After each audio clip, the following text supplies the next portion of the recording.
Welcome to the wonderful Oxfordshire village of Dorchester on Thames, located in the countryside just a few miles to the southeast of the county town of Oxford. But despite being a small rural village home to just a few more than 1,000 people, Dorchester here has a staggeringly rich history, dating back centuries. That includes everything from a huge medieval abbey to a 500-year-old pub, and much more. But we start our tour of the village by the local war memorial. Standing on this small green at the northern end of Dorchester's High Street, the war memorial dates back to 1921, originally built to commemorate 19 local men who died in the First World War, before being extended to those lost in the Second World War. Located at the northern entrance to the village, the war memorial occupies a prominent place in Dorchester, with the historic Watling Lane Cottage positioned just beside it. Built back in the 17th century, this grand thatched roof cottage is one of the largest of its kind in Dorchester on Thames, a village full of characterful architecture that wouldn't look out of place in a period drama. Passing by Watling Lane Cottage to make our way down the High Street, where we'll see a number of Dorchester's historic buildings and landmarks, let's now take a look at a map to get a better idea of exactly where in the world Dorchester is located. As we mentioned, Dorchester on Thames lies to the southeast of the historic city of Oxford, and, as the village's name suggests, it sits just beside the world-famous River Thames, the second longest river in Britain. The Thames, which of course flows through London about 30 miles downstream of Dorchester here, is a remarkable 215 miles long, traversing central and southeastern England as it makes its way through 9 counties before emptying into the North Sea in Essex. That's all a long way away from the humble world of Dorchester on Thames, but this little village has made its mark on the mighty river in more ways than one. We'll talk more about Dorchester and the Thames in a little while, but here we're looking at 2 more famous old buildings of Dorchester's narrow, winding High Street. In pink on our left is Northgate House, and in white on our right is Bull Cottage, both of which were likely built back in the 16th century. Bull Cottage in white is particularly notable, as it was once the Bull Inn, serving as one of a number of pubs that lined Dorchester's High Street. In the late medieval era, coaching inns became a big business in Dorchester, giving birth to a number of pubs built in this historically agricultural village. Even today, a few of those centuries-old inns are still in existence. Just over the road, for example, we can see the White Hart Hotel, which opened its doors around 400 years ago. You might be able to see a pattern in its brickwork that reads 1691, but the inn is thought to be almost certainly older than that date, having adapted a number of its oldest features. The wide front doors, for example, are where the old coaching entrance once stood, the point where horse and carts would pull in to rest. In the 16th, 17th and 18th centuries in particular, the coaching inns of Dorchester on Thames were the village's lifeblood. But why exactly were so many people passing through this tiny village so much? Well, the rise of Dorchester's inns came rather by chance, on account of the village's position on the historic road between Gloucester and Oxford down to the big city of London. Serving weary travellers who were traversing the breadth of southern England made Dorchester on Thames into the village as we know it today. But it wasn't the first time that this village found itself in the spotlight. Looking over the row of houses just in front of us, you might be able to see the tower of Dorchester Abbey, which has almost 1400 years of history. Nowadays, Dorchester Abbey is simply the village's parish church, but as we'll see when we make our way into the Abbey yard in a few moments, it occupies a huge space in the village's history, quite literally. Before we reach the Abbey, however, we're now taking a bit of a detour off Dorchester's historic High Street, walking along Queen Street, which runs alongside the rear of the White Hart Hotel. And it's here behind the old pub that we can see the face of Dorchester in the 21st century, a beautifully calm and idyllic countryside village that, apart from the High Street, is almost entirely residential. The village is home to a community of 1,041 people, according to latest estimates, many of whom live here but commute to work in big cities like London and Oxford. But here on Queen Street, we find Dorchester's small village hall, a symbol of the local community that was built back in 1872, and rather notably, designed by none other than Sir George Gilbert Scott, the architect who was behind the iconic St Pancras station in London. The hall, recently renamed in 2021 as the Gilbert Scott Hall, stands opposite Manor Farm Road, which, as the road sign told us, leads to Monk's Close. In this small village, the few seemingly unremarkable roads all tell a captivating story, and both Manor Farm Road and Monk's Close tell us clearly what this part of Dorchester was once known for. This gravelled road, which today runs past a local school and a number of sizable and certainly pricey houses, was originally a link between the centre of Dorchester here and a farm in the neighbouring area of Overy, which from the 11th century developed as the home of the Overy family manor. Now, Overy today is a tiny hamlet made up of just a few houses, but it was once home to an important mill that was linked with Dorchester Abbey. The mill was powered by the flow of the river Thame, which separates Dorchester and Overy, but for much of the medieval era, it was part of the Abbey estate, belonging to the highly significant religious community that evolved just around the corner from here. As we mentioned, Manor Farm Road today leads on to Monk's Close, a telling name that brings us on to the history of Dorchester Abbey, by far and away the most important and most spectacular landmark in this wonderful village. Here we find ourselves in a secluded area of the leafy Abbey yard, which has been the home of a place of worship for almost 1,400 years. In all that time, Dorchester rose to become one of the most important religious sites in early medieval England, and even for a few decades, this village served as the capital of one of the founding kingdoms of what would go on to become the nation of England. So the legacy of Dorchester Abbey goes all the way back to the year 634 AD, when Pope Honorius I dispatched a French bishop named Birinus to convert the Saxons of the Thames Valley here to Christianity. Upon the bishop's arrival, the king of the local kingdom of Wessex granted the lands that today make up Dorchester to Birinus, where he established a huge diocese, a type of geographical subdivision centred around the seat of a bishop.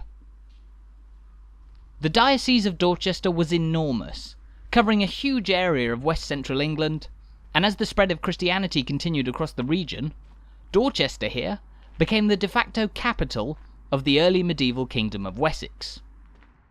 Dorchester's time as the capital of Wessex was only brief, however, ultimately superseded in the year 660 by what went on to become the city of Winchester in modern-day Hampshire, one of the great cities of pre-Norman England. Despite that, Dorchester retained huge religious significance for a couple of centuries afterwards, remaining the seat of a new bishop that governed an even greater area, stretching from the River Thames all the way up to the Humber. This remained the case until 1085 AD, when the bishop moved to Lincoln and became, well, the Bishop of Lincoln.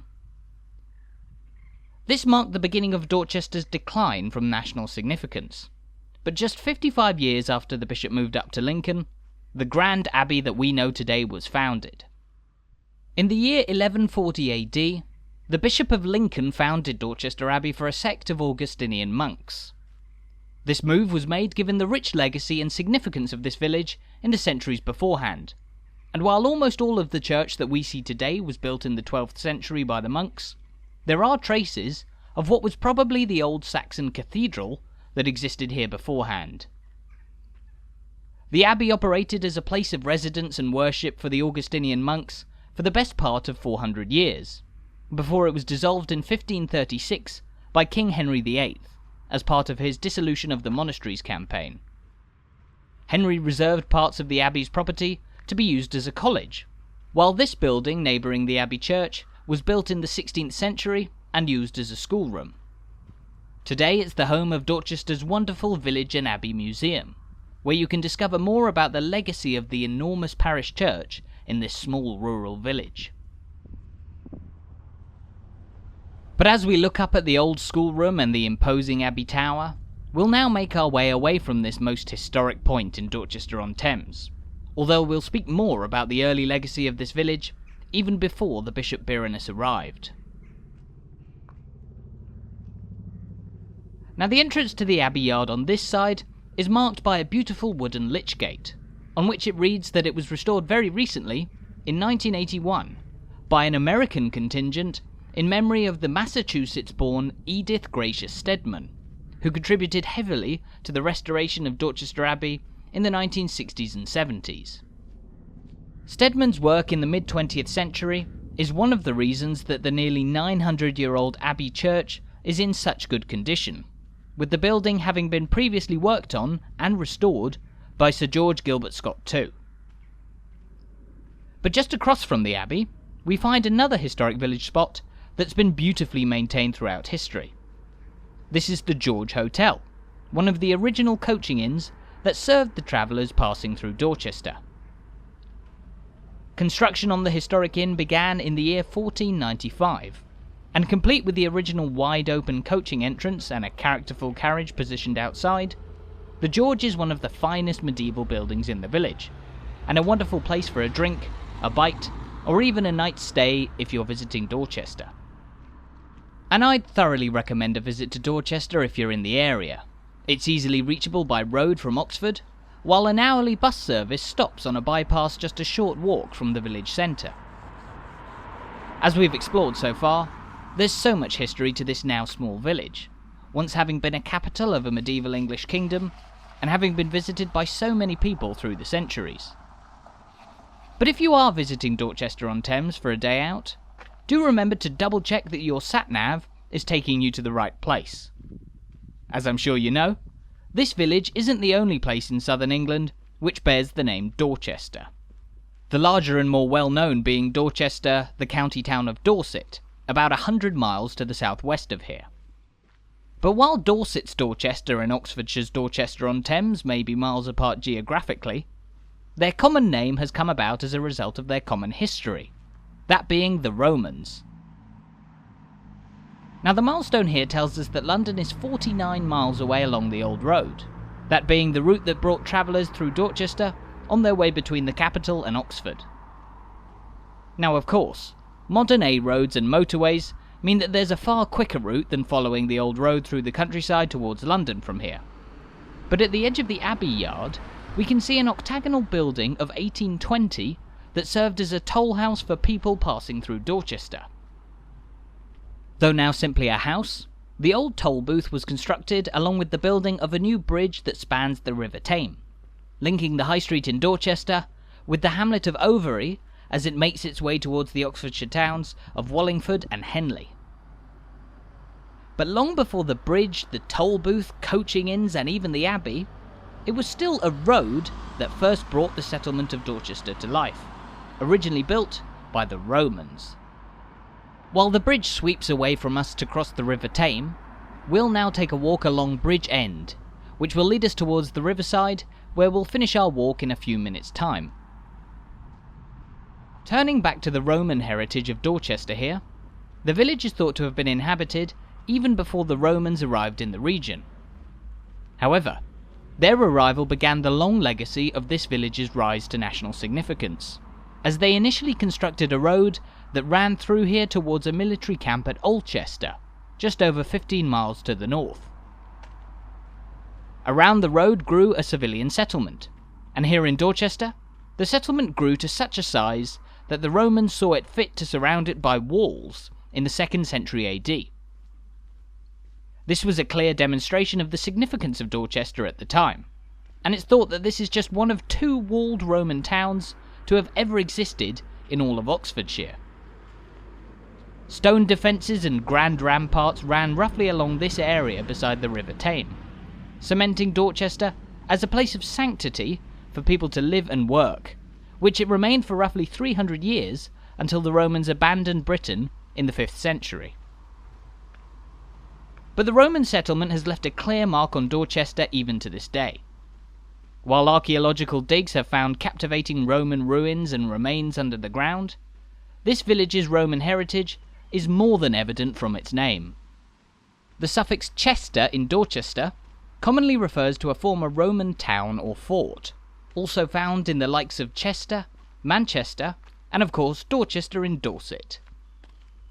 As for the Dor part of Dorchester-on-Thames's name, that's thought to originate from a Celtic word for water, with this place likely named Watertown in reference to the two rivers that run past it. As we pass by St Birinus Roman Catholic Church, built in 1848 and dedicated to Birinus, the French bishop who came to Dorchester in the 7th century, it's not just the River Thames that flows past Dorchester, but also the similarly named River Thame. This can get a little confusing, so let's take a look at a zoomed-in map of the rivers surrounding Dorchester. Now, as we mentioned, the Thame flows roughly parallel to the street we're walking on the eastern flank of the village, while the much longer Thames flows around the western flank of the village. As you'll notice, the Thame empties into the Thames on the southern edge of Dorchester, and it's this confluence of the two rivers that's a significant site on the course of the River Thames. According to scholars at the University of Oxford just up the road, Dorchester-on-Thames, or more specifically the point where the Thame joins the Thames, is where the name of the famous River Thames diverges. It's said that downstream of the confluence in the direction of London, the Thames is indeed known as the River Thames, but upstream all the way to its source, it should be known as the River Isis. The Thames is popularly known as the Isis in the city of Oxford, and the name comes from the Roman name for the river, the Thamesis. Now, the fact that the River Thames has two names dependent on which side of Dorchester you're on is enough to make your head spin. But beyond the chaos of all the names of the rivers surrounding this village, the rivers have also played a delightful role in the local community. From 1984 until 2015, the Isis on the western side of Dorchester played host to the World Pooh Sticks Championships, based on the game in the Winnie the Pooh books, where you drop a stick into the water on one side of a bridge, and then look over the other side to see whose is quickest to appear. Though the event has since moved to the River Windrush just outside the Oxfordshire town of Witney, it's a wonderful bit of local heritage that's a delight to witness if you get the chance. But here, we now find ourselves by the waterside of the River Thame, just a few hundred yards from where it reaches its end and meets the River Thames. And here, we've also come to the end of our walk around the wonderful village of Dorchester-on-Thames. Thank you so much for watching this video. I really hope you enjoyed it, and I hope you're looking forward to visiting Dorchester for yourself in future too.